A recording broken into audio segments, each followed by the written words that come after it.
Assalamu alaikum dear students, hope you are fit and fine. Our today's topic is the 19th century Europe between 1815 and 1914. This is the topic taken from the chapter The Making of a Global World. During the 19th century, the European world changed dramatically due to the economic, political, social, cultural and technological factors. These factors not only transformed the societies but also reshaped the external or international relations between the countries.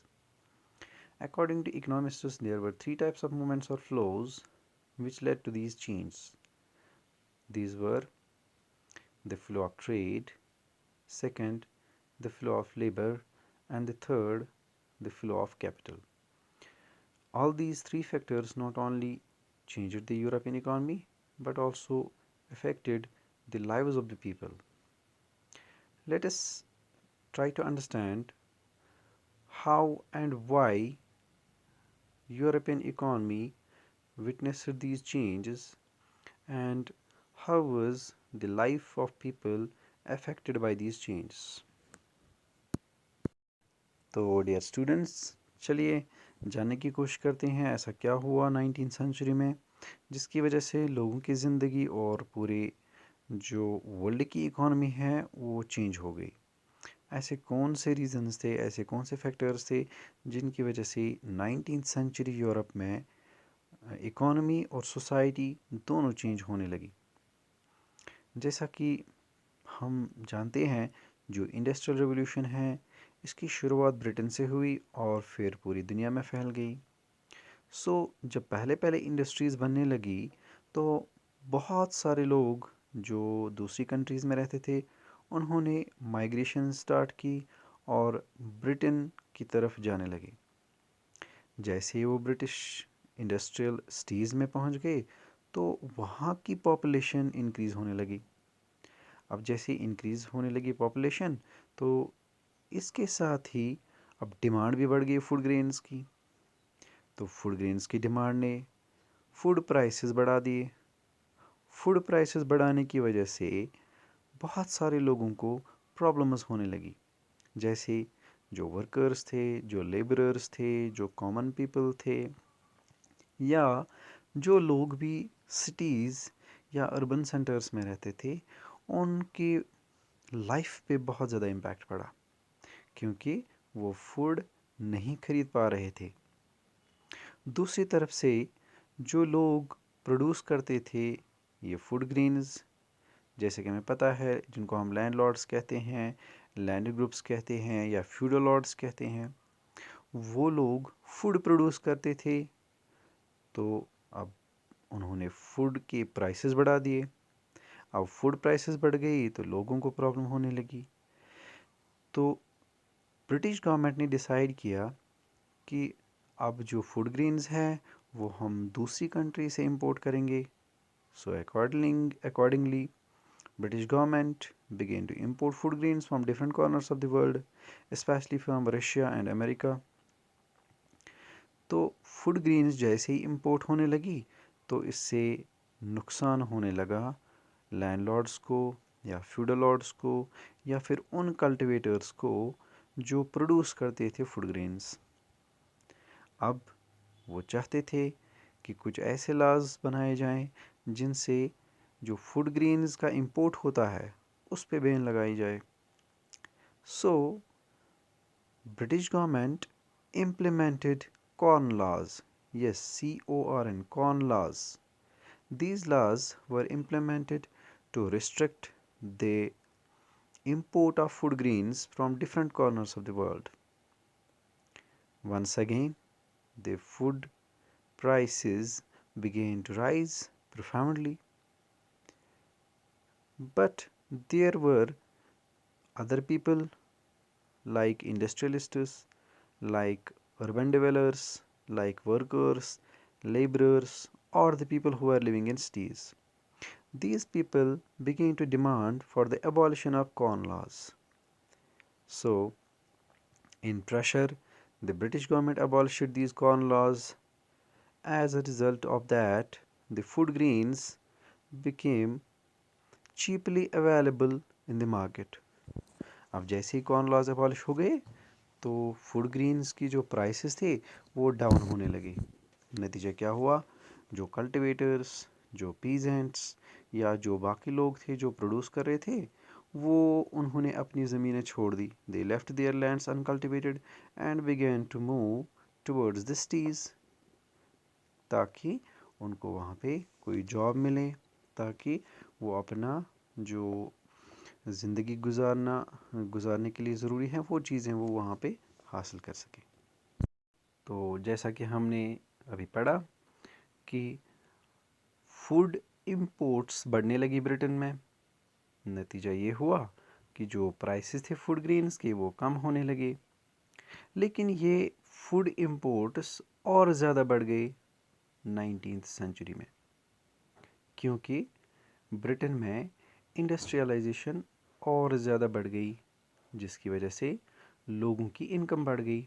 तो उनकी income बढ़ गई, food imports बढ़ गए।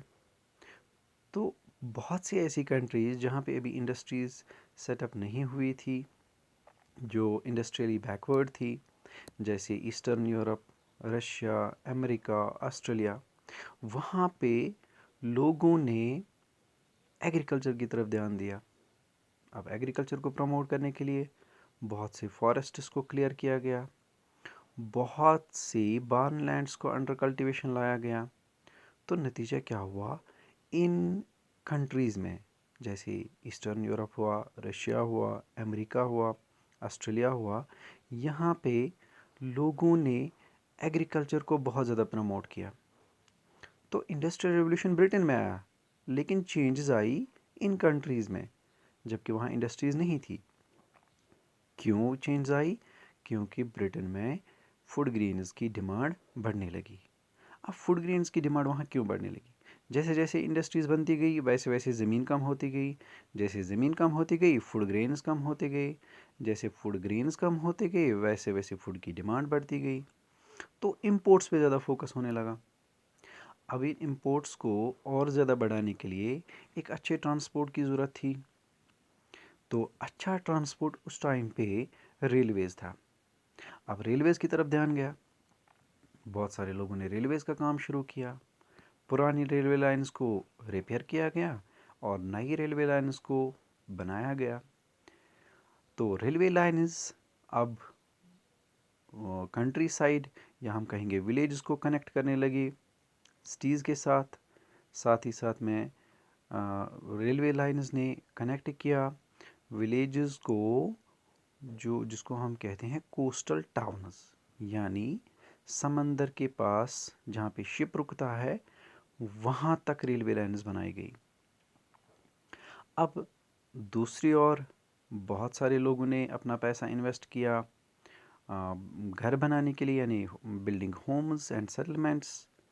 इन सब चीज़ों के लिए, सब चीज़ों मतलब इंडस्ट्रीज़ के लिए, एग्रीकल्चर के लिए, रेलवेज़ के लिए, कंस्ट्रक्टिंग होम्स के लिए, इन सब के लिए पैसे की ज़रूरत थी। बहुत सारे लोग जो बड़ी बड़ी सिटीज़ में रहते थे जैसे लंदन, उन्होंने अपना पैसा इन्वेस्ट करना शुरू कर दिया और ये पैसा इन्वेस्ट होने लगा एग्रीकल्चर में, रेलवेज़ में, इंडस्ट्रीज़ में, कंस्ट्रक्शन पर्पसेस के लिए। So there was flow of capital. हाँ, यहीं पे और एक चीज़ नज़र आने लगी। बहुत सी ऐसी कंट्रीज़ जहाँ पे पॉपुलेशन कम थी और लेबर फोर्स भी कम था, जैसे अमेरिका एंड ऑस्ट्रेलिया हुआ, वहाँ पे पॉपुलेशन कम थी और लेबरर्स की ज़रूरत थी। तो बहुत सारे लोगों ने अमेरिका और ऑस्ट्रेलिया की तरफ माइग्रेशन शुरू कर दी। तो अब लोग माइग्रेट होने लगे बहुत सारी कंट्री जैसे साउदर्न यूरोप हुआ, एशिया हुआ, अफ्रीका हुआ, कैरेबियन आइलैंड्स हुए। वहाँ से लोग अब माइग्रेट होने लगे towards America and Australia. Yes, nearly 50 million people immigrated from Europe to America and Australia in the 19th century. All over the world, some 150 million are estimated to have left their homes, crossed oceans and vast distances over land in search of better future. So you can see by 1890 a global agricultural economy had taken shape, accompanied by complex change in labor movement patterns, capital flows, ecologies, and technology. So, food no longer came from a nearby village or town, but from thousands of miles away. अब ये food नज़दीक के गांव से नहीं आ रहा था, तो फिर लगभग हजारों मील दूर किसी दूसरी कंट्री से आ रहा था। अब अगर ये फूड कहीं दूसरी कंट्री से आ रहा है, तो वहाँ के पीजेंट्स की लाइफ चेंज होने लगी। अब वो लोग जो कल्टीवेट करते थे कभी अपने लिए, अब वो कल्टीवेट करने लगे मार्केट के लिए। तो ये मार्केट के लिए कल्टीवेट करने का काम जब शुरू हुआ, इसको हम कहते हैं कमर्शलाइजेशन ऑफ एग्रीकल्चर, यानी to produce not for local consumption, not for family consumption, but for the market. So this is called commercialisation of agriculture.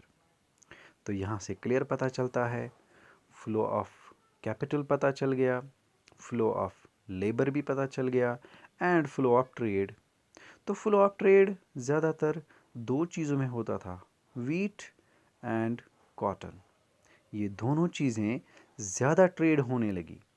Cotton जो यूज़ किया जाता था क्लॉथ्स के लिए भी, और मेडिकल साइंसेस में इसकी ज़रूरत थी, या हम कहेंगे हॉस्पिटल्स में इनकी ज़रूरत थी, जैसे कॉटन यूज़ किया जाता है। तो जहाँ एक तरफ रेलवेज़ बढ़ने लगी, वहीं दूसरी तरफ एग्रीकल्चर एक्सपेंड होने लगा। जहाँ एक तरफ कंस्ट्रक्शन का काम बढ़ गया, वहीं दूसरी तरफ इंडस्ट्रीज़ भी बढ़ने लगी। सो these changes not only changed the economy of European world, but also affected the lives of the people. कैसे? लेबर माइग्रेट होने लगे, कैपिटल फ्लो होने लगा, पीजेंट्स कल्टीवेट करने लगे, फैमिली के लिए नहीं बल्कि मार्केट में बेचने के लिए। तो ऐसी ही एग्जाम्पल एक है हिंदुस्तान की हिस्ट्री से, जो कि 19th सेंचुरी में ब्रिटेन के अंडर था, यानी ब्रिटिश रूल था हिंदुस्तान में। यहाँ पंजाब में, हाँ जी, पंजाब में ब्रिटिश गवर्नमेंट ने बहुत सारी सेमी डेजर्ट एरियाज़ को, यानी वो एरियाज़ जो पूरी तरह से डेजर्ट नहीं थे, उनको कन्वर्ट किया वास्ट एग्रीकल्चरल लैंड्स में। अब ये सब कैसे हो गया? ये सब हो गया कैनाल्स की वजह से। बहुत सारी कैनाल्स बनाई गई, जिनकी वजह से इन सेमी डेजर्ट एरियाज़ में पानी पहुंच गया। पानी पहुंचने की वजह से यहाँ कल्टीवेशन होने लगी। अब जो कल्टीवेशन होने लगी, यहाँ पे प्रोडक्शन बढ़ने लगी।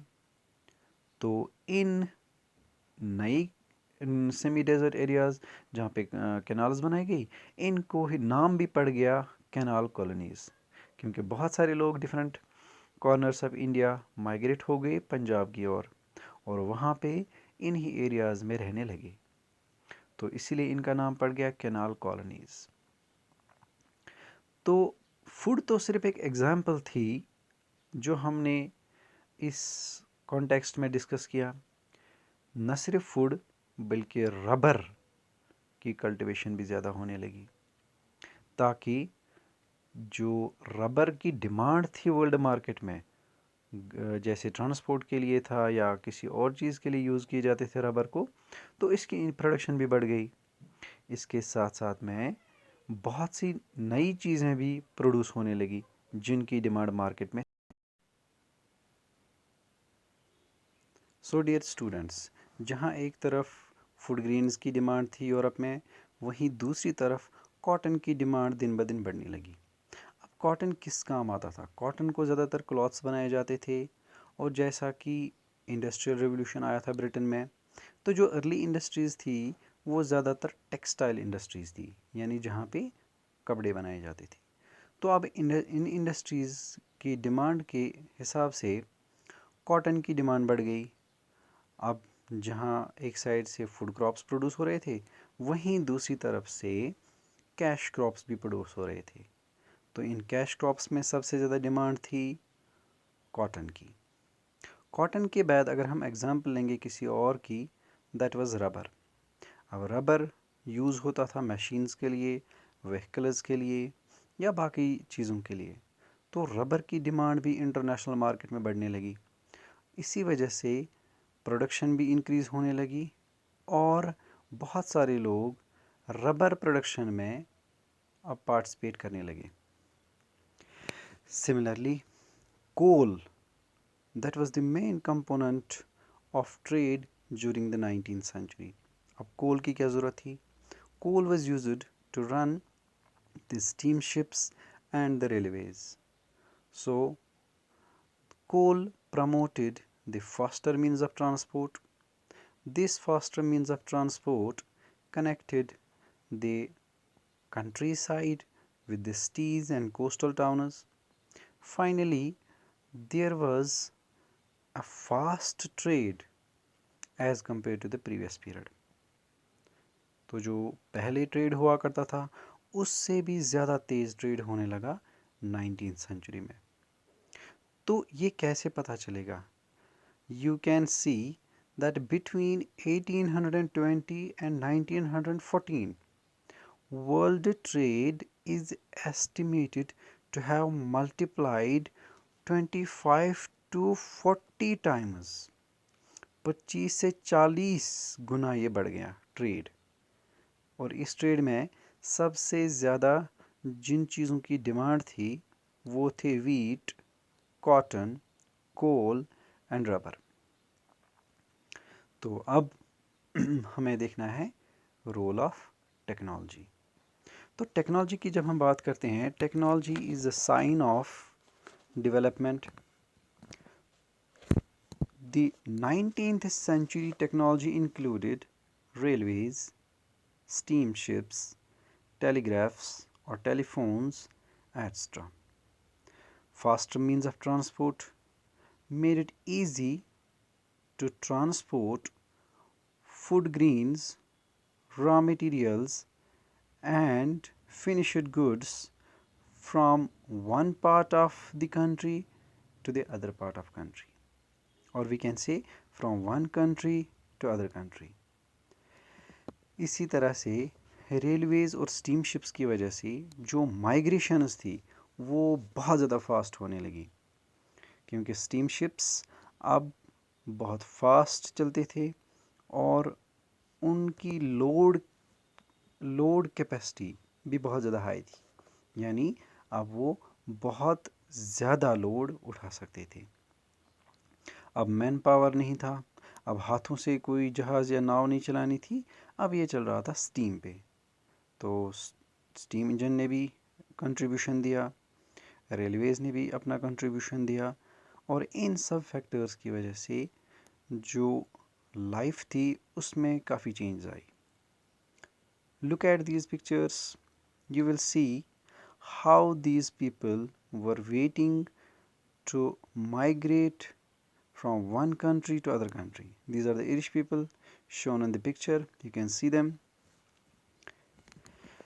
These are the immigrants who are leaving for US. So see the capacity of a ship and the traveling mood of the people. दोनों चीज़ें आप गौर से देख सकते हैं, क्लियरली नज़र आती है कि किस तरह से जो कैपेसिटी थी शिप्स की वो बढ़ गई। कैपेसिटी भी बढ़ गई, टाइम भी बचने लगा और नतीजा क्या हुआ? माइग्रेशन ज़्यादा होने लगी। तो जैसा कि हमने पहले ही डिस्कस किया कि about 150 million people are estimated to have left their homes, crossed oceans and vast distances over land in search of better future. तो इससे पता चलता है माइग्रेशंस कितनी होने लगी 19th सेंचुरी में। तो ये पिक्चर है 1851 की। इसमें आप देखते हैं कि क्या लिखा है। Cattle were traded at fairs brought by farmers for sale. One of the oldest livestock market in London was at Smithfield In the mid 19th century, a huge poultry and meat market was established near the railway line connecting Smithfield to all the meat supplying centers of the country. तो जो ये market नज़र आ रहा है ये एक meat market था 1850s में। अब देखते हैं किस तरह से ये मीट सप्लाई होता था from different countries to Europe.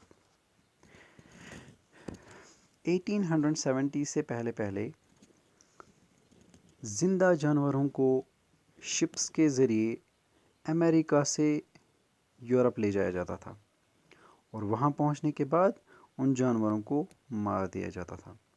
फिर वही मीट लोगों को बेचा जाता था। लेकिन ये इतना आसान नहीं था क्योंकि जो शिप्स की कैपेसिटी थी, carrying capacity, load carrying capacity वो बहुत कम थी।